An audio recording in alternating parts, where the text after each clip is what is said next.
નમસ્કાર, આપ જોઈ રહ્યા છો સંદેશ ન્યૂઝ અને આપની સાથે હું છું લખમા। બુલેટિનની શરૂઆત કરીએ। નજર કરીએ સમાચારો પર। રાજ્યમાં હાડ થીજવતી ઠંડી અત્યારે વર્તાઈ રહી છે અને સિઝનની સૌથી વધુ ઠંડી જોવા મળી રહી છે। નલિયામાં અત્યારે સૌથી ઠંડી વધારે પડી રહી છે, જેનું લઘુત્તમ તાપમાન 4.8 ડિગ્રી સુધી રહ્યું છે। નલિયાનું લઘુત્તમ તાપમાન 4 થી 5 ડિગ્રી ઘટી ચૂક્યું છે। સિઝનમાં અત્યાર સુધીમાં સૌથી ઠંડુ શહેર નલિયા જોવા મળ્યું છે। અમદાવાદમાં પણ તાપમાન ગગડ્યું છે 11.7 ડિગ્રી, અમરેલીમાં 8.6 ડિગ્રી, ભુજમાં 11.2 ડિગ્રી અને ડીસામાં 10.1 ડિગ્રી જેટલું તાપમાન નોંધાયું।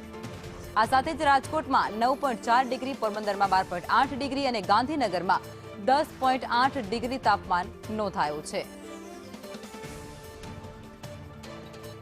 સંવાદદાતા દિવ્યા અમારી સાથે જોડાઈ ચૂક્યા છે।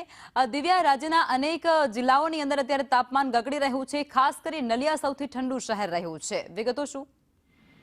લખમાં અત્યાર સુધીમાં ઠંડીનો ચમકારો જે પડી રહ્યો હતો, જ્યારે હવે રાજ્યમાં ઠંડી સતત વધી રહી છે। હાડ થીજવતી ઠંડી પડી રહી છે, જ્યારે આગામી દિવસમાં પણ ઠંડી વધવાની આગાહી રાજ્યના હવામાન વિભાગ તરફથી આપવામાં આવી છે। ત્યારે લઘુત્તમ તાપમાન નલિયાનું 2 થી 4 ડિગ્રી સુધી અચાનક જ ઘટ્યું છે અને 4.8 ડિગ્રી જે સિઝનનું સૌથી ઠંડુ લઘુત્તમ તાપમાન નોંધાયું છે। અત્યાર સુધીમાં જે તાપમાન નોંધાતું હતું તે 7 ડિગ્રી 8 ડિગ્રીની આસપાસ રહેતું હતું। અચાનક જ એક મોટો ઘટાડો જોવા મળ્યો છે અને આગામી દિવસમાં પણ ઠંડીનો ચમકારો યથાવત રહેવાની આગાહી રાજ્યના હવામાન વિભાગ તરફથી વ્યક્ત કરવામાં આવી છે।